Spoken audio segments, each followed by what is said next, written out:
Desrespeito, constrangimento, humilhação. De maneira constante e contínua.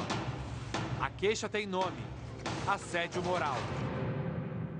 O assédio moral é o terror psicológico no ambiente de trabalho. É quando a relação entre o chefe e o subordinado, ou entre duas pessoas, ultrapassa as raias na normalidade e se torna um terrorismo, se torna um abuso. E pode ser também ascendente, de baixo para cima. Um grupo de funcionários assediando um chefe, boicotando projetos, falsificando situações que levem depois à derrubada daquela chefia.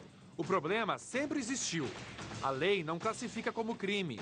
Mas desde o final da década de 90, a Justiça vem aceitando denúncias de assédio moral.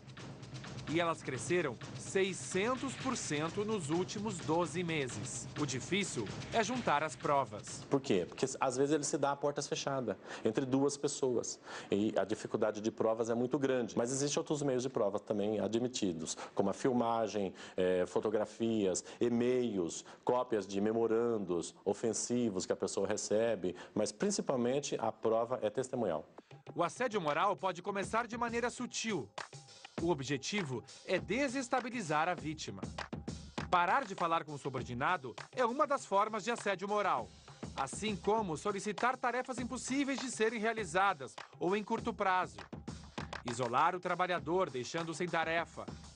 Ridicularizar, humilhar publicamente, inferiorizar. Fazer comentários maldosos quando o funcionário falta para ir ao médico. Discriminar o funcionário por suas características físicas ou escolha religiosa. A pressão é tão forte que a vítima se deprime e acaba pedindo demissão. Então, se você desconfia que pode estar sendo vítima de assédio moral, preste atenção nessas dicas. Anote as humilhações com data, local, nome do agressor, testemunhas. Evite conversar com o agressor sem ninguém por perto. Exija por escrito explicações sobre a agressão. Informe a empresa o que está acontecendo.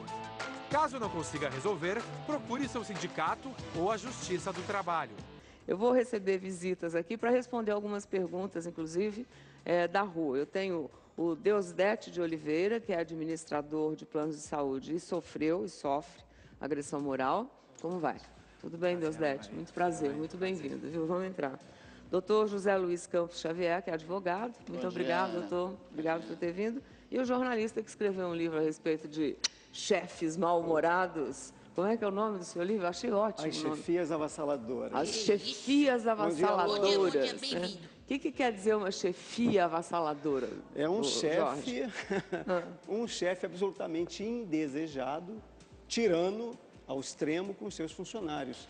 E como é que colhe provas? O que as pessoas têm que saber? Quem está sofrendo isso agora? Principalmente, a pessoa que está sofrendo assédio, ela tem que ter informações ou buscar sempre colegas de trabalho que tenham vivenciado com ela o drama. Pois é, mas olha, vai falar contra o chefe, vai perder o emprego também, olha a situação. A gente sempre costuma dizer, entre nós advogados, que a Justiça do Trabalho é a justiça do desempregado. Por que isso? Porque só entra com ação quem foi demitido.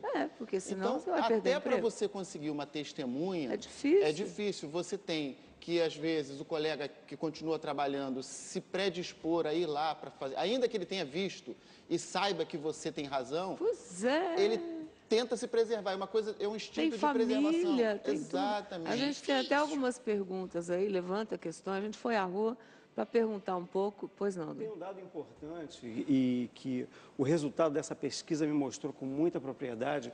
A melhor testemunha é aquele que já saiu da empresa. Esse não tem nenhum problema em ser demitido. Ou ele pediu demissão, mas não, se você conseguir manter o contato com essas pessoas que se desligaram, ou por questões de assédio ou não, mas que conhecem... Mas o que o Deusdete está dizendo é importante. Se tem uma prova física com um tipo de constrangimento escrito, sim, um e-mail, quer dizer, essa chefia foi... Talvez, assim, a melhor orientação que a gente possa passar para quem é vítima do assédio é, na medida do possível, fazer a denúncia imediatamente. Sofreu assédio, se foi o chefe, vai ao gerente, vai ao supervisor, mas faça a denúncia. Escreva isso, não adianta relate. Só falar. Exato. Né? Falar, a coisa as palavras tem que estar vão documentada, embora. até para ele poder cobrar uma postura da empresa. Se naquela empresa existe um caso de assédio, a empresa tem que tomar uma atitude rápida. Ninguém pode desrespeitar o outro. Isso é um princípio de regra de convivência da sociedade. E se você começa a trazer àquela pessoa uma insegurança no trabalho que ela faça, então, se você é burra, se você é uma idiota, você não consegue fazer o seu trabalho.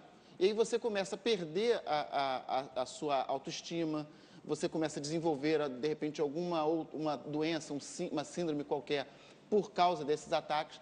Então, no caso relatado, é realmente um caso típico de Isso assédio. precisa ser uma coisa constante, quer dizer, não é que de repente alguém está lá, porque quem está me escutando também, de repente alguém está lá, teve um piti que levantou de manhã, estou falando de uma relação de patrão-empregado, que mora na mesma Talvez casa. você não está num bom dia. É, né? e aí isso não pode ser considerado como um assédio moral. Não, o assédio moral, na verdade, ele para se caracterizar, ele tem que ser reiterado, constante. E se tiver como provar, ou alguém que vá testemunhar, que tipo de indenização é essa? Bom, Em normalmente, vários níveis. o juiz arbitra uma indenização por dano moral, porque aí o assédio moral você caracteriza um dano moral àquela pessoa. E aí a questão do quanto da indenização, ela varia muito, Ana, porque você hoje não tem um patamar, ou você não tem algo concreto que você possa atribuir para determinada prática de ato um determinado valor de indenização. Então, depende muito da condição do processo, de você fazer uma prova melhor, uma prova mais ou menos, o que seja. Enfim, mas para você ter uma prova efetiva no processo, o juiz considera isso. E também o que é importante na coisa do dano moral é a capacidade do agressor ou do assediador pagar o valor da indenização. O dono da empresa. Exatamente. Quanto mais condições a empresa tem de pagar a indenização, seria o caráter pedagógico. E todo mundo perde nessa história, não só o funcionário, mas a empresa e o Estado também. Porque na maioria das vezes, esse empregado, ele se afasta e tira uma licença. E é importante dizer também que o assédio moral é uma doença profissional. Ele pode preencher uma CAT, que é a comunicação de acidente ao trabalho, e isso aí está considerado. Hoje eu tenho vários casos lá em Divinópolis, por exemplo, que a pessoa foi considerado como uma doença profissional e a pessoa afasta como um acidente. O projeto de lei que está sendo analisado pelos deputados quer transformar assédio moral em acidente de trabalho. Assim, o trabalhador assediado passaria a ter direito a receber benefício da Previdência Social. Isso valeria apenas para os casos de ofensa no local de trabalho, mesmo que o motivo não tenha relação com assuntos profissionais. O doutor Grijalbo é juiz do trabalho, acha que o projeto é um avanço. Por quê, doutor Grijalbo? Porque, em primeiro lugar, elimina qualquer dúvida na jurisprudência hoje a respeito da caracterização do assédio como acidente.